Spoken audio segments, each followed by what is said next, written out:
Tantor Audio, a division of Recorded Books, presents The Great School Rethink by Frederick M. Hess, narrated by Danny Campbell. Publisher's Note: this audiobook includes bonus material. Please visit Tantor.com and type The Great School Rethink into the search box. Follow the link to the book's page. Then, under the Supplemental Content section, please enter the access code TIME, and then click the Unlock button to access the bonus material. The code should be entered in all lowercase letters. All figures and tables referenced in this audiobook can be found in the bonus material. Preface. I didn't want to write this book. Yeah, I know.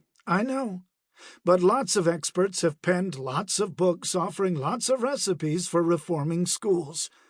I wasn't eager to add to that pile, even after the dislocations of COVID-19.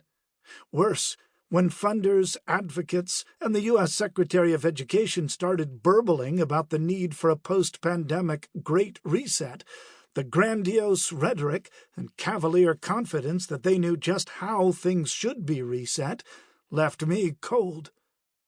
If you're not familiar with my thinking, I've always been skeptical of ambitious, sweeping reform projects.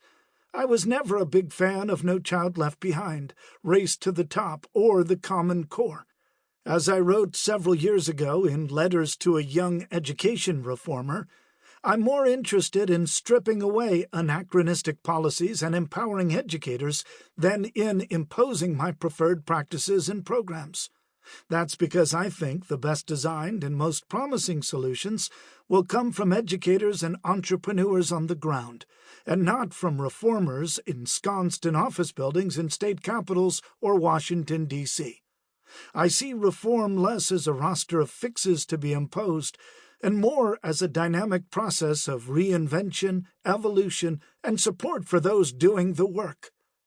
I didn't want to write a book promising the kind of pat recipes I usually lampoon. After all, I've never been a school or system leader. There are others who know far more about technology than I do. I don't evaluate programs, and I'm always hesitant to insist that this tutoring program or that new curriculum will do wonders. Given all that, why the heck did I wind up writing this book? Well, I thought a bit more.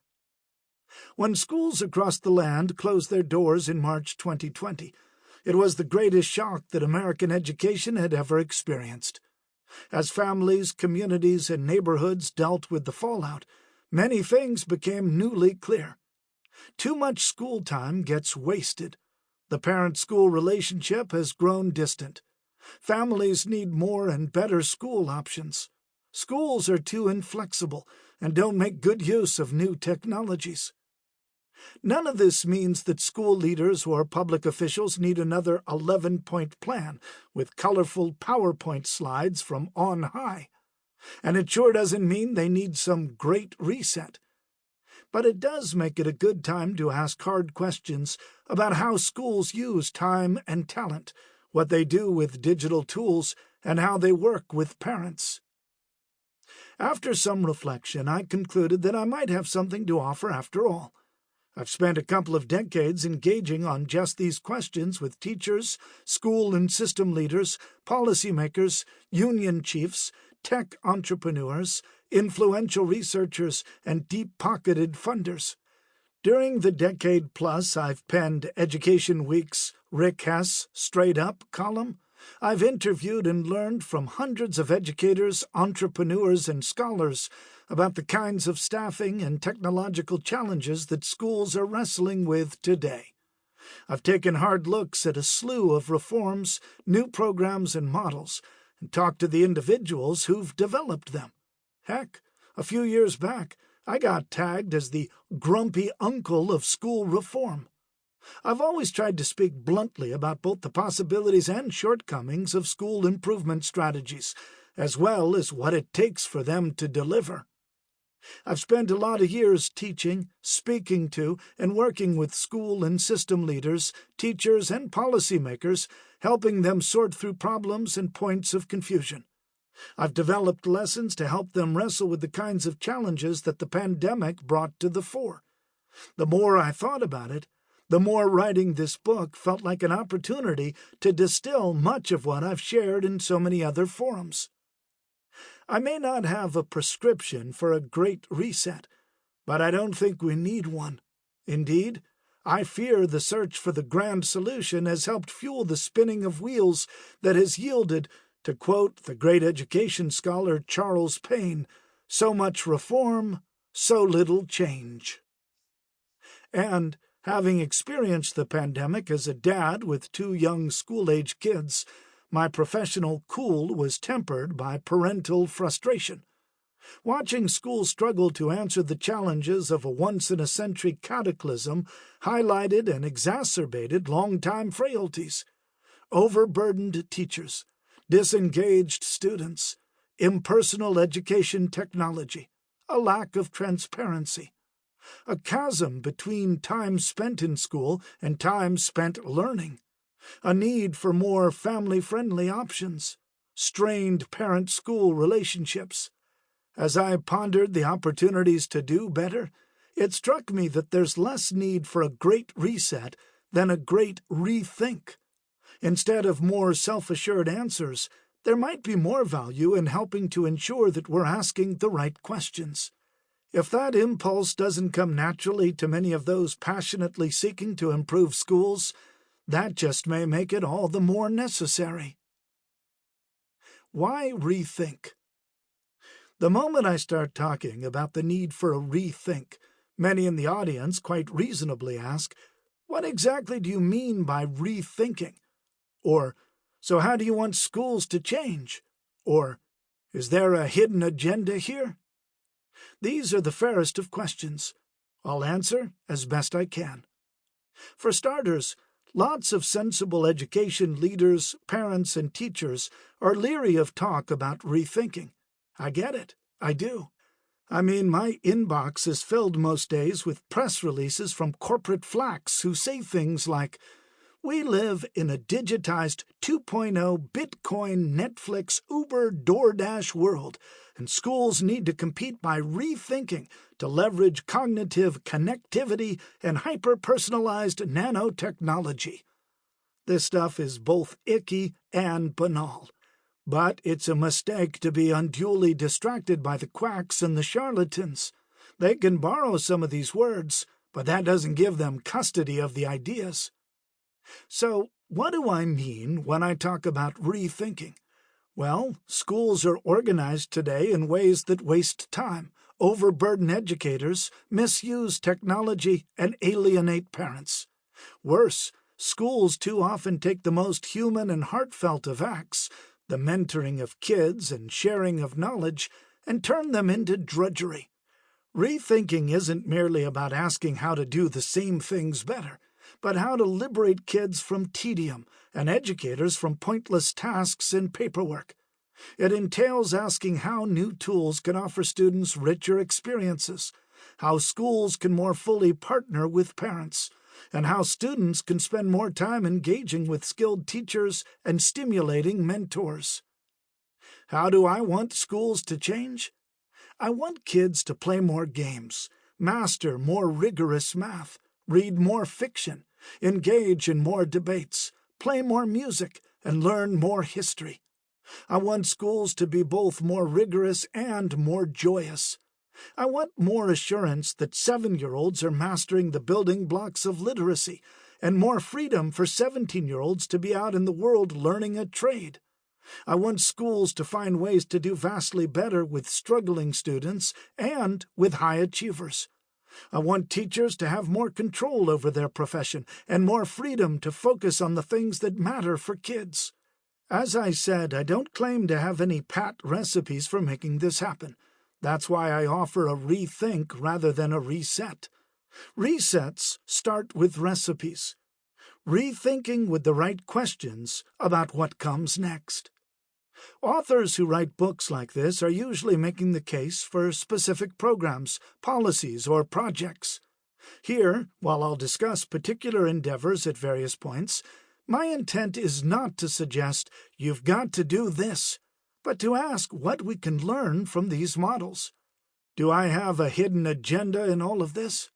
Well, for starters, I'm not at all concerned with whether rethinking unfolds in traditional district schools, charter schools, private schools, or home schools. I'm also not concerned with whether it's remote or in-person, or whether it gets labeled cutting-edge or old-fashioned. And I'm certainly not worried about whether it fits existing teacher-of-record requirements or job descriptions. The aim is not just for schools to do better, but to give those who work in and around them permission to imagine how schooling can be made more human, challenging, and exhilarating. For better or worse, that's my agenda. A word about the exercises. At various points in the sections that follow, listeners will encounter exercises in boxes like this one. These are lessons I've developed and used over the years in teaching school and system leaders, teachers, graduate students, advocates, and community leaders. The exercises are intended to provide an opportunity for the listeners to engage with the ideas we're discussing and put their own thoughts to work. You'll notice that the exercises are written for groups rather than for the individual listener. I know that's unusual, to say the least, but it reflects my conviction that rethinking is a collaborative endeavor, not an individual one. It requires shared reflection and active problem-solving. Unfortunately, would-be reformers are too often prone to view school improvement as a technical challenge, as if it's a matter of who can dream up the best idea. Here's the problem. Pondering an exercise by oneself makes it just too easy to get caught up in cool-sounding ideas and skip past the rules, realities, routines, and competing demands that make schools work the way they do. In short, while thinking is a solo activity, rethinking requires collaboration. I found that the exercises tend to work pretty well regardless of whether participants are novice teachers or seasoned education leaders. They'll play out differently depending on the group, but there's consistent value-benefit, regardless of role or experience, in linking unfamiliar ideas to the more familiar realities of schools and classrooms. That's true for both wide-eyed novices and experienced educators. Listeners will find 3 kinds of exercises in the sections that follow. Check your understanding. These exercises ask participants to answer questions about schooling. The point isn't to guess the right answers, but to ponder what we know and what we don't. The trick is ensuring that participants don't pull out their phones and Google the answers, which defeats the purpose by stripping out the reflection and conversation. Take a step back. These exercises invite listeners to pause and examine rules or routines by thinking about them in a different context. Some involve comparing how we structure things in schooling to how they're offered in different fields. Others involve trying to view education challenges through an unaccustomed lens. Imagine if. In these exercises, participants are asked to wrestle with new possibilities. The goal is to stretch their sense of what might be done, so that school improvement is framed by discussion of what's promising rather than what's permitted. A general note for those conducting these exercises virtually. Most of these translate pretty cleanly to an online format. When exercises call for groups or pairings, you can simply substitute breakout rooms. If an exercise calls for groups to share their responses or ideas with the whole group, replace chart paper and markers with a Google Slides presentation. Asking both why and why not. More than a half-century ago, as he pursued the presidency during a time of frustration, rage, and turmoil, Robert F. Kennedy famously declared, "Some men see things as they are and say why. I dream of things that never were and say, why not?" It's a sentiment that's as timely now as it was then. It's also a mantra for rethinking. Well, half a mantra anyway. That's because, at least when it comes to schooling, asking why not about the things that never were requires also asking why about the things that are. Look, the easiest thing in the world to do is talk about school improvement. It's a whole lot easier to write white papers, deliver keynotes, and churn out colorful PowerPoints than to change things in real schools for real kids. So nothing here should be taken to suggest that fresh thinking is a substitute for rolling up our sleeves. The point, rather, is to empower educators to do the hard stuff by better leveraging the tools they possess, more thoughtfully utilizing school staff, and more fully meeting the needs of students and families. Schools and school systems are such a habitual part of our lives that we can forget to ask basic questions. Why do high schools organize courses like they do? Why do school calendars look like they do? Why does a teacher's job look like it does? Why do new learning technologies keep disappointing us? Why do so many parents feel disconnected from their schools? Rethinking is about imagining the new while remaining grounded in an understanding of the old. It requires looking both backward and forward, with an appreciation of how things really are and what they could be. Chapter 1. The Great School Disruption. Until March 2020, American schooling looked much as it had in 1920. Despite new technologies, ever-increasing outlays, and wave upon wave of reform, the rhythms and routines of America's schools were little changed. Students set out from their homes in the early morning, sat in front of a single teacher or series of teachers, sporadically used the latest technologies, and then headed home. Dress codes, popular pedagogies, the number of adults in the building, and the technology changed. But what students and teachers actually do all day had not. Then came COVID-19.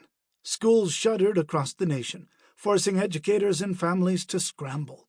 The sudden shift to remote learning spurred new practices and led teachers to explore new skills and attempt new strategies.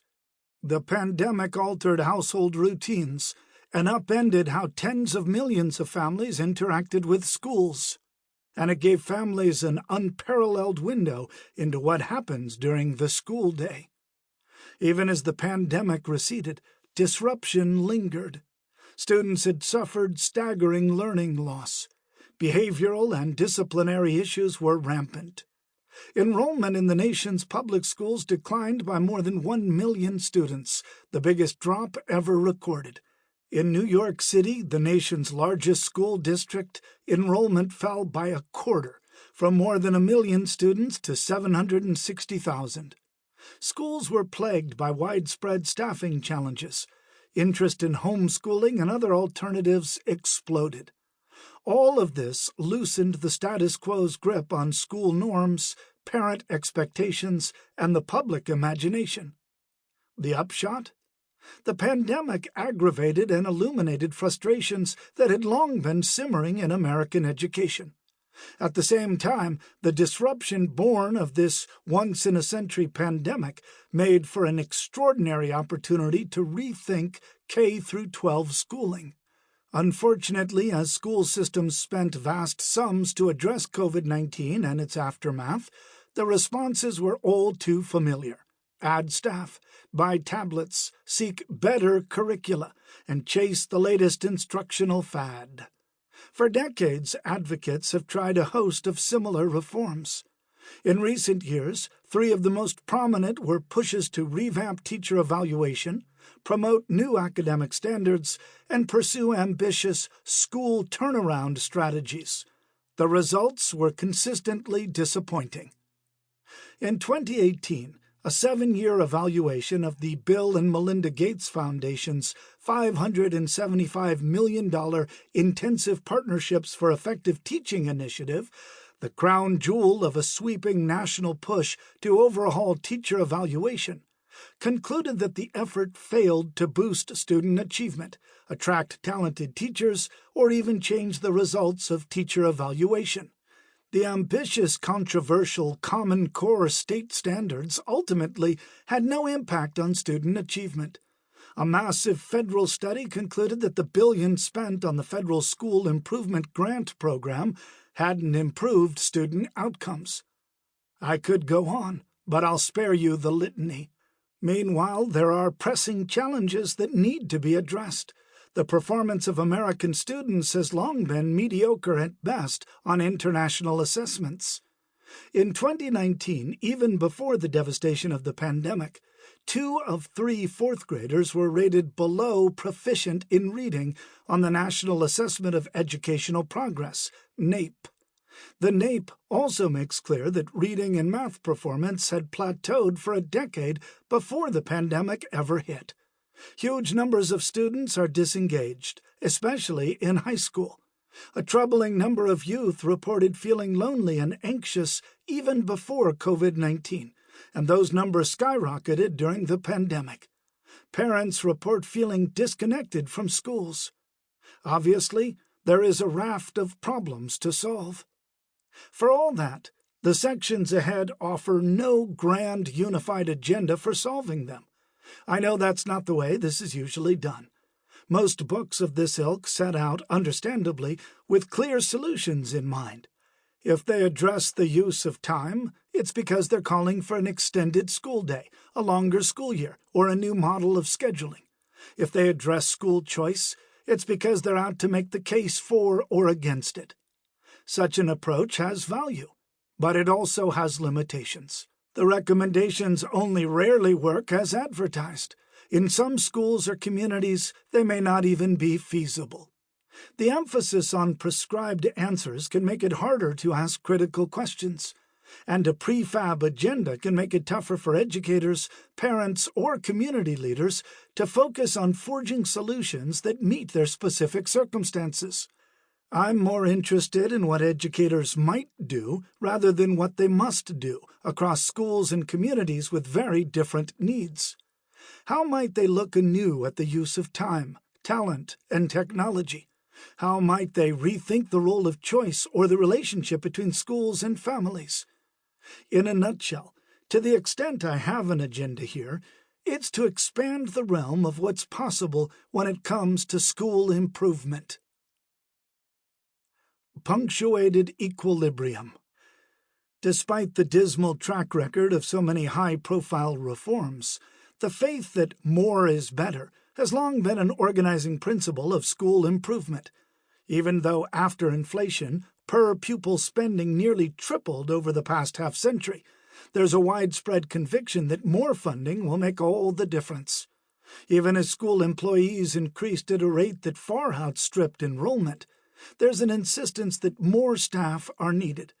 Even as one technology after another disappoints, loud voices insist that the next time will be different. All this activity hasn't yielded much in the way of substantive change. And yet, while inertia may be the rule in schooling, as in so much of life, there are pivotal moments when disruption can spur meaningful change, moments of punctuated equilibrium.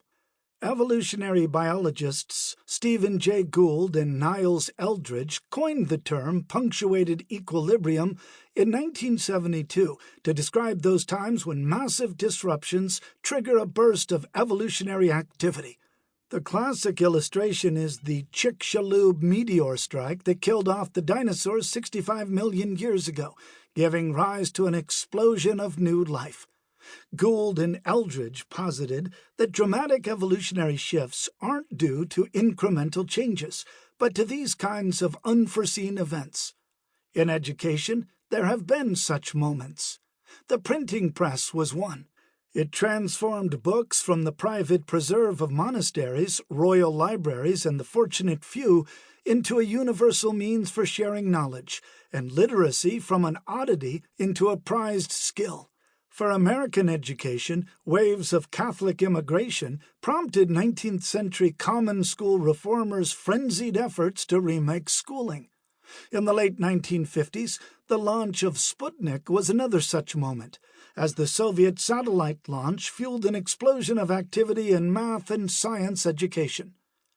In the early 2020s, American schooling experienced the most consequential disruption in memory. The COVID-19 pandemic stressed and stretched schooling in unprecedented ways. Routines that had been in place for generations came to a crashing halt. Suddenly, children weren't boarding buses. Some families went a year or more without sending their child to school. Some teachers went a year or more without seeing their students in person. School lunches, field trips, and dances went away. Rhythms that had felt preordained no longer felt quite so certain. In short, the traditions of American education were turned inside out. Schools must have been upended. Schools are funny places. They're the most human and formative of institutions, with cultures shaped by thousands upon thousands of tiny interactions each day. But the need to manage all that unruliness can also make them among the most bureaucratic and hidebound.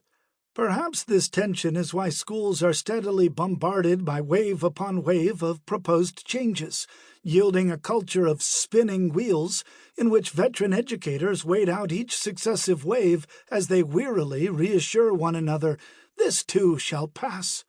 As historians David Tyack and Larry Cuban observed many years ago in Tinkering Toward Utopia, proposals surface again and again in cyclical fashion. They wryly offered a partial list, noting that reformers alternately championed things like student-centered pedagogy or teacher-centered instruction, attention to academic or to practical knowledge, and centralized or decentralized governance of schools. The constant wash of reform makes it tough for any proposal to stick or even be taken seriously. But there's reason to think that the post-pandemic era could be a moment of punctuated equilibrium rather than another spin of the reform wheel. Shaken by the pandemic, families expressed frustration and an appetite for new options.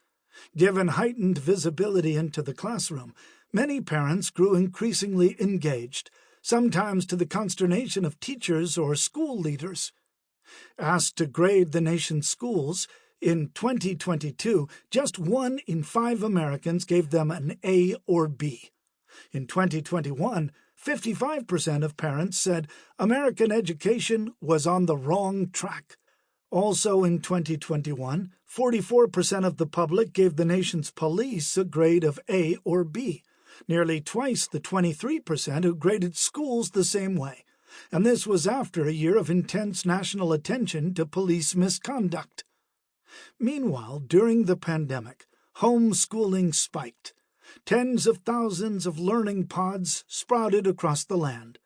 The phenomenon of hybrid homeschools, tiny schools that feature some blend of homeschooling and remote learning, grew into a national network.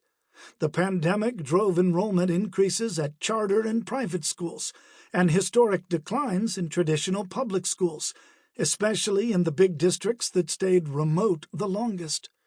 The pandemic shattered established relationships, eroded parent trust, and exhausted educators. That adds up to a lot of fertile ground for rethinking. Exercise 1.1. Check your understanding. A little history quiz. School rules and routines are so familiar that they can seem immutable. That's a problem. To help kickstart the rethinking process, it's useful to talk a bit about why schools look the way they do, about how we got here. This exercise works best in small groups and takes roughly 25 minutes. How it works. Organize participants into small groups and ask them to discuss and then answer the following questions as best they can. Guessing is wholly encouraged. Googling is not. Give the groups about 8 to 10 minutes to answer the quiz. The questions are: 1. What were the first laws providing for public education in what's now the United States? 2. Back in 1800, what percentage of the nation's teachers were women? 3. What percentage of American 18-year-olds were graduating from high school in 1900? 4. Where did the United States rank on international reading and math tests in 1930? 5. In the 1950s, What share of female college graduates went into teaching? 6. What percentage of the nation's schools were connected? Sample complete. Ready to continue?